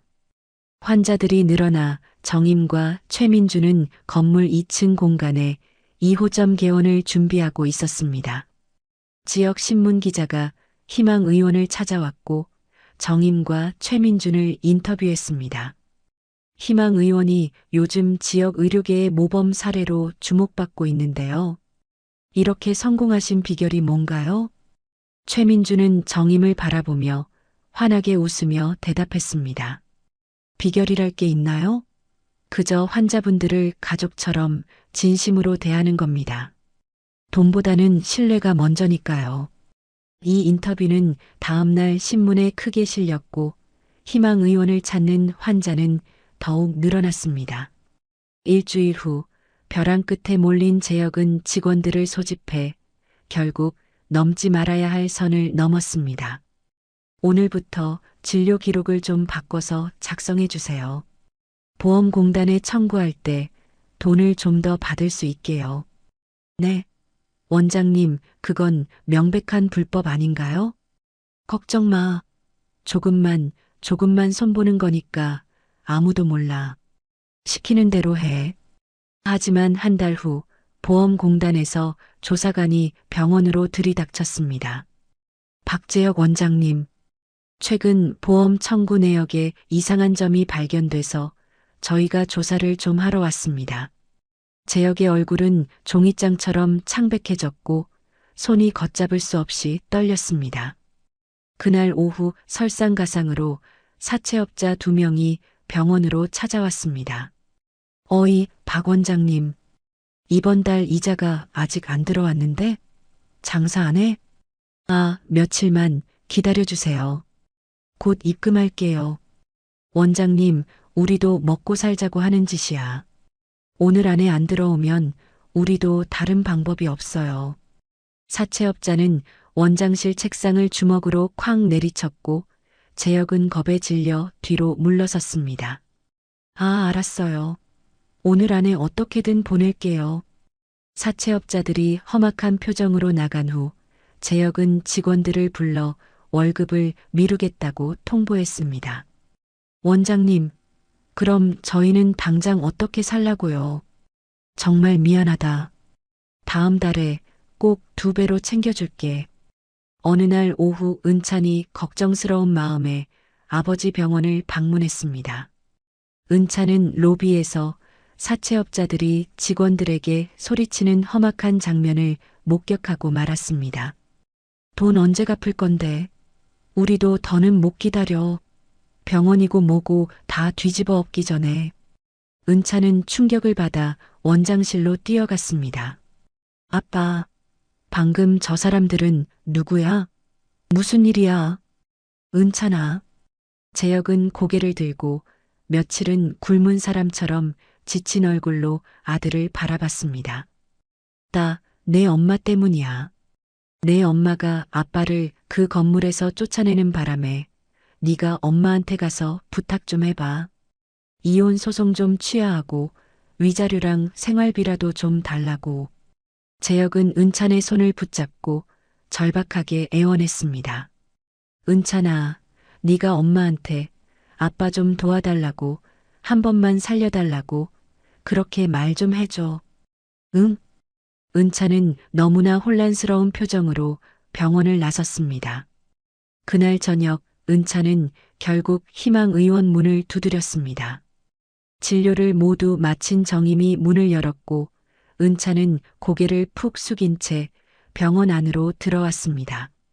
엄마, 아빠 좀 도와줘. 아빠가 힘들어잖아. 직원들 월급도 못 주고 있대. 은찬은 정임의 손을 잡으며 눈물을 글썽였습니다. 엄마, 제발 이혼 소송 취하해줘. 그리고 아빠한테 돈 좀 빌려주면 안 돼? 정임은 아들의 눈물을 보며 가슴이 아팠지만 단호하게 고개를 저었습니다. 은찬아, 그건 안 돼. 내 아빠는 자기가 저지른 일에 대해서 스스로 책임을 져야 해. 엄마, 어떻게 그렇게 매정해? 그래도 가족이잖아.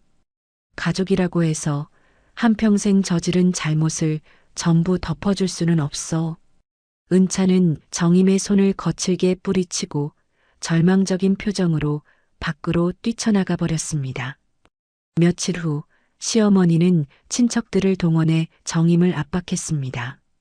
이정임, 이 독한 것, 당장 건물 팔아서라도 아들 빚부터 갚아줘야지. 어떻게 남처럼 가만히 보고만 있어.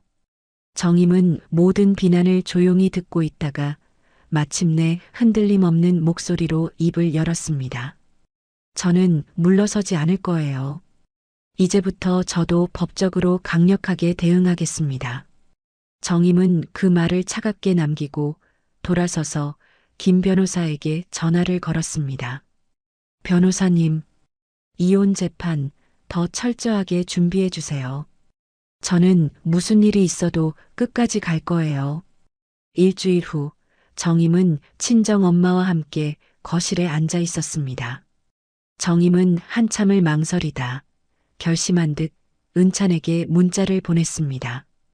은찬아, 엄마랑 외할머니가 꼭 할 말이 있어. 내일 오후 3시에 역 앞 찻집으로 잠깐 나와줄 수 있을까? 문자를 보낸 정임의 손이 작게 떨렸습니다.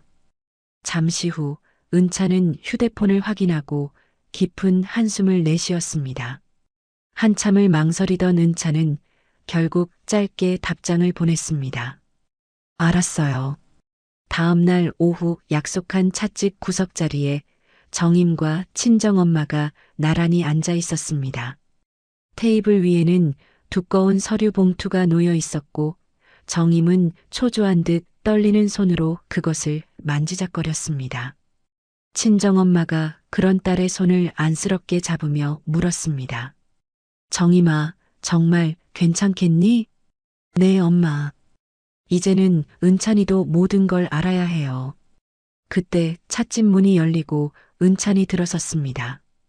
은찬은 정임과 친정엄마가 함께 있는 것을 보자 그 자리에 잠시 멈칫했습니다. 친정엄마가 은찬을 향해 손짓했습니다. 앉아라, 은찬아.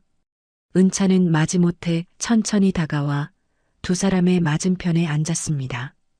외할머니, 여긴 어쩐 일이세요? 내가 너한테 꼭 할 말이 있어서 왔다. 오늘은 내 엄마 얘기 끝까지 다 들어. 정임은 테이블 위에 있던 서류 봉투를 은찬 앞으로 밀어냈습니다. 은찬은 의아한 표정으로 그 봉투를 바라봤습니다. 은찬아, 이 안에 그동안 엄마가 너한테 차마 말 못한 진실이 다 들어있어. 엄마가 왜 아빠랑 이혼하려는지, 왜 10년 동안 참고 살아야만 했는지. 은찬은 마른 침을 삼키며 조심스럽게 봉투를 열어 서류를 꺼냈습니다. 가장 첫 장에 나온 것은 병원 복도 CCTV 영상을 캡처한 사진이었습니다. 사진 속에는 재혁이 정임의 뺨을 거세게 때리는 순간이 선명하게 찍혀 있었습니다. 너의 아버지가 엄마한테 한 짓이야. 내 외할머니 병원비 좀 냈다고 병원 복도에서 엄마를 때렸어. 은찬은 사진을 든 손을 부들부들 떨었고 다음 장을 넘겼습니다. 그 뒤에는 10년간의 횡령 장부가 빼곡하게 정리되어 있었고 관리비를 가로챈 내역이 날짜별로 기록되어 있었습니다. 아빠가 정말 이런 짓을? 친정엄마가 차가운 목소리로 말했습니다. 마지막 장에는 시퍼렇게 멍든 정임의 팔과 퉁퉁 부은 얼굴 사진이 여러 장 있었습니다. 은찬은 그 사진을 보자 참았던 눈물이 왈칵 쏟아졌습니다. 엄마. 친정엄마가 떨리는 목소리로 입을 열었습니다.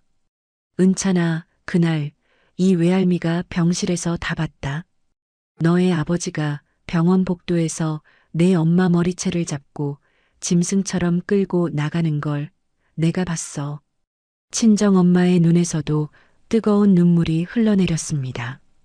내가 아픈 몸이라도 당장 일어나서 말리려고 했는데 다리에 힘이 하나도 없어서 그냥 누워서 그걸 다 보고만 있었어. 외할머니. 은차는 충격에 빠져 증거들을 다시 한 장씩 넘겨보았습니다. 정임이 눈물을 닦으며 차분하지만 단호하게 말했습니다. 엄마는 10년 동안 참았어. 네가 한창 의대 다니면서 공부하는데 가정이 흔들리면 안 된다고 생각했거든.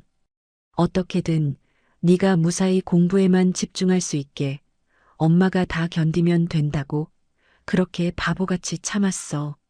그럼 왜 진작 저한테 말 안 했어요? 왜? 너한테 어떻게 말해?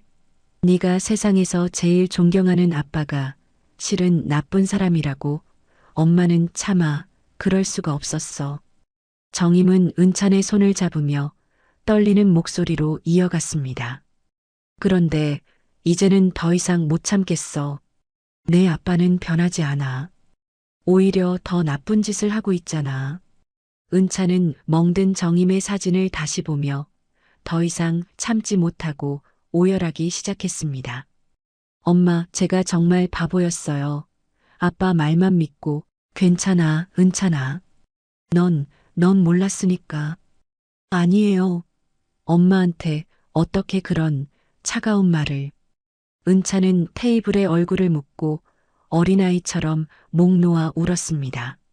친정엄마가 그런 은찬의 등을 말없이 쓰다듬으며 위로했습니다. 이제라도 알았으니 됐다. 내 엄마는 너를 한 번도 원망한 적 없어. 저는 의사가 되겠다고 공부하면서 정작 가장 가까운 사람을 보는 눈도 없었어요.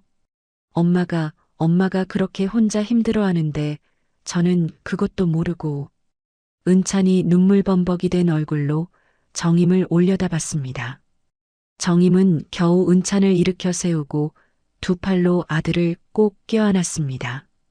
다음 날 은찬은 싸늘하게 식은 얼굴로 재혁의 메디컬 센터를 찾아갔습니다.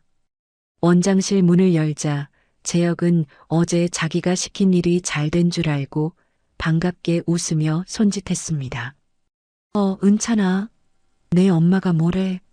돈 좀 보태준다고 했어? 아빠. 은찬은 재혁의 말을 자르며 차갑게 책상 앞에 섰습니다. 어제 엄마한테 진실을 다 들었어요. 재혁의 웃던 얼굴이 순식간에 굳어졌고 의자에서 천천히 일어났습니다. 내 엄마가 또 무슨, 그건 다 내 엄마가 꾸며낸 거야. 증거라는 것도 전부 조작이고. 아니에요. 병원 CCTV 영상도 봤고 병실에 누워 계시던 외할머니 증언도 다 들었어요. 그래서 지금 내 엄마 편을 들겠다는 거야? 재혁이 믿을 수 없다는 표정으로 은찬을 노려봤습니다. 네, 저는 엄마 편이에요. 아빠는 지금이라도 엄마한테 잘못했다고 용서해달라고 사과해야 해요. 사과? 내가 뭘 잘못했는데? 재혁이 기가 차다는 듯 비웃으며 책상에 기댔습니다. 난 내 엄마한테 평생 잘해줬어.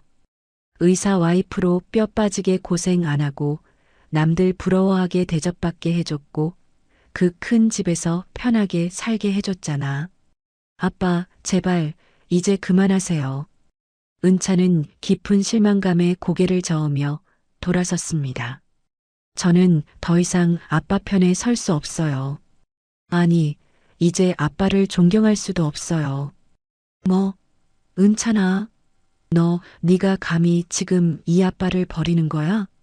아빠가 먼저 우리 가족을 버린 거예요. 은찬은 그 말을 끝으로 원장실 문을 닫고 나왔습니다. 일주일 후 은찬은 희망의원을 찾아갔습니다. 은찬은 진료를 마친 최민준과 정임 앞에서 깊이 고개를 숙였습니다. 최 선생님, 그리고 엄마. 저 부탁드릴 게 있어요. 뭔데 그래, 은찬 씨? 제가 지금 하고 있는 레지던트 수련 과정이 다 마치고 나면 혹시 여기서 일할 수 있을까요? 최민준이 놀란 눈으로 정임을 바라봤고 정임도 놀란 표정이었습니다. 선생님 밑에서 진짜 의사가 뭔지 처음부터 다시 배우고 싶어요. 제 아버지처럼 돈만 밝히는 의사가 아니라 환자를 진심으로 대하는 그런 의사가 되고 싶어요. 최민준이 은찬의 어깨를 꽉 잡으며 환하게 웃었습니다. 좋아. 당연히 환영이지. 우리 같이 정말 좋은 병원 만들어 보자. 2달 후 이혼 재판이 다시 열렸습니다. 정임은 판사 앞에서 자신의 권리를 단호하게 주장했습니다. 지난 10년 동안 저는 남편의 성공을 위해 제 모든 것을 희생하며 참았습니다. 하지만 이제는 저도 제 삶을 살고 싶습니다. 정임의 목소리는 더 이상 흔들리지 않았고 눈빛은 그 무엇보다 확고하게 빛났습니다. 드디어 법원의 최종 판결이 내려졌습니다. 판사가 서류를 들어 올리고 법정 안에 울리는 또렷한 목소리로 읽어 내려갔습니다. 본 법원은 원고와 피고의 이혼을 인정합니다. 피고 박재혁은 원고 이정임에게 위자료 3억 원과 재산 분할금 2억 원을 지급할 것을 판결합니다. 판결이 끝나자 정임은 그간의 서름이 복받친 듯 눈물을 닦으며 김 변호사와 손을 맞잡았습니다. 정임아, 우리가 이겼어. 정말 축하해. 고마워요, 변호사님. 정말 저 혼자서는 절대 못 이겼을 거예요. 재혁은 변호사와 함께 법정을 나서며 다리에 힘이 풀린 듯 휘청거렸습니다. 원장님, 이대로 끝내실 겁니까? 항소하시겠어요? 무슨 소용이 있어. 증거가 저렇게 다 있는데 다 끝났어. 재혁의 목소리는 모든 것을 포기한 사람처럼 힘없이 떨렸습니다. 한 달 후 재혁의 화려했던 메디컬 센터 앞에는 폐업이라는 쌀쌀맞은 팻말이 붙었습니다. 설상가상으로 보험공단에서는 재혁에게 보험 사기 혐의로 의사 면허 정지라는 중징계 처분을 내렸습니다. 박재혁 씨는 향후 3년간 모든 의료 행위를 할 수 없습니다. 차가운 통보서를 받아든 재혁은 그 자리에 그대로 주저앉고 말았습니다. 시어머니는 금지옥엽 같던 아들의 몰락을 도저히 받아들이지 못하고 매일 집에서 울기만 했습니다. 아이고, 우리 재혁이가 그렇게 잘 나가던 의사였는데. 시어머니는 밥도 먹지 않고 방 안에만 틀어박혀 지냈습니다.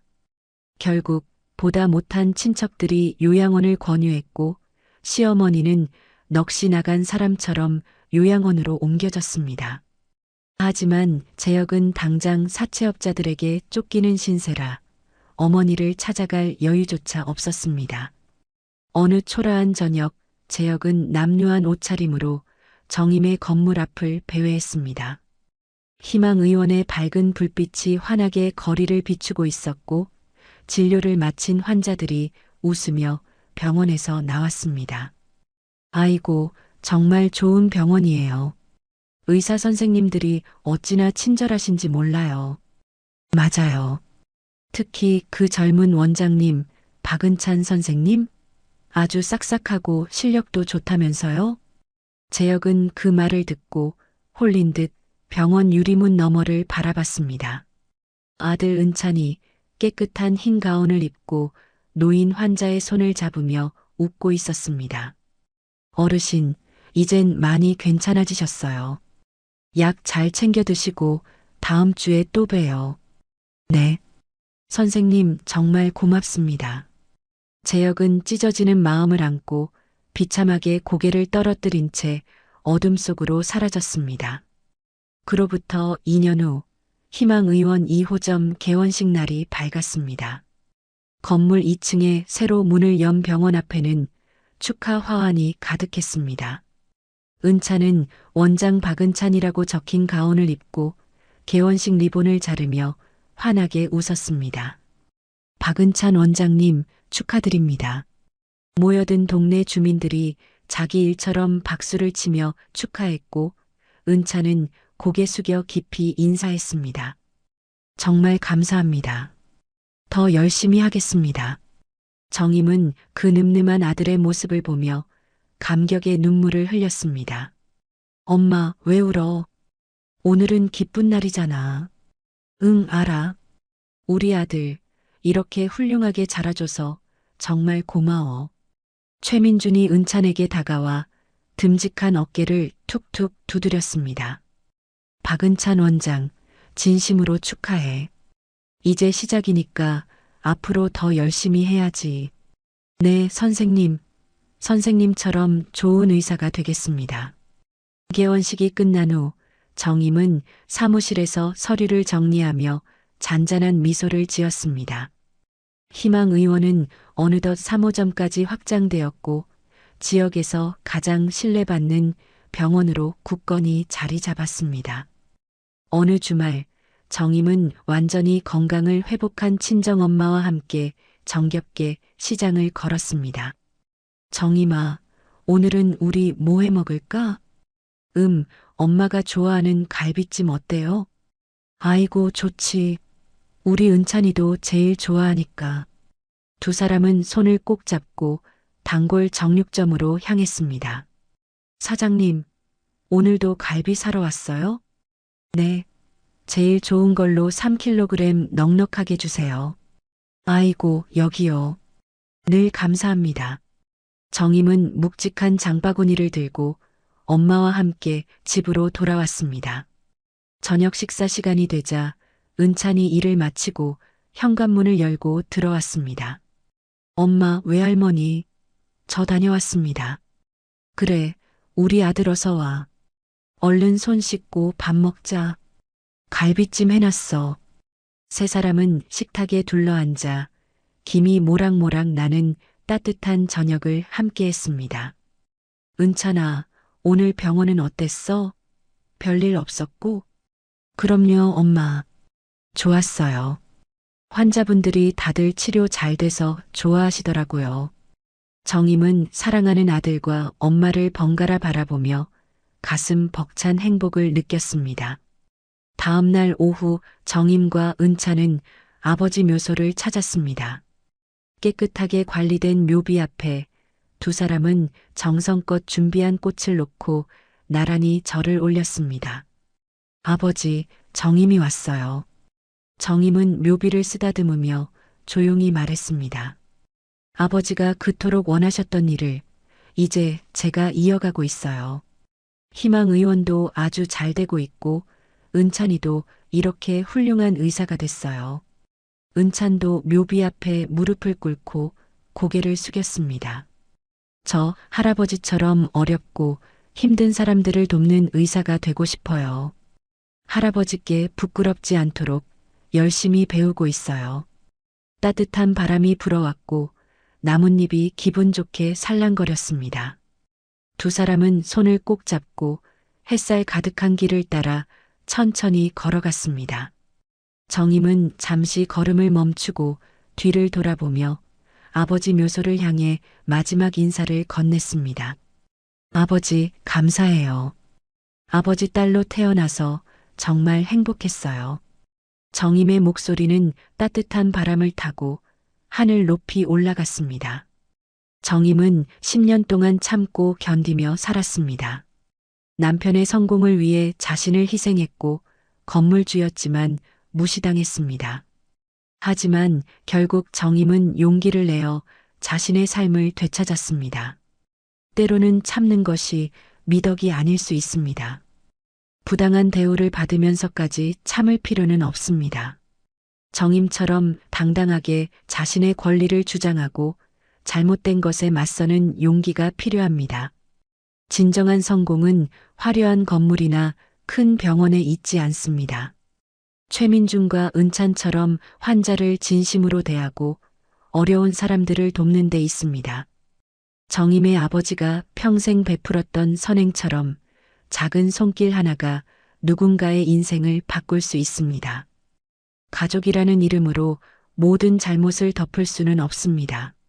진정한 가족은 서로를 존중하고 아끼는 관계입니다. 정임과 은찬이 다시 찾은 행복처럼 우리 모두도 진정한 행복을 찾을 수 있기를 바랍니다. 이야기를 끝까지 들어주신 분이 계시다면 잘 들었다고 댓글 하나만 남겨주세요. 감사합니다.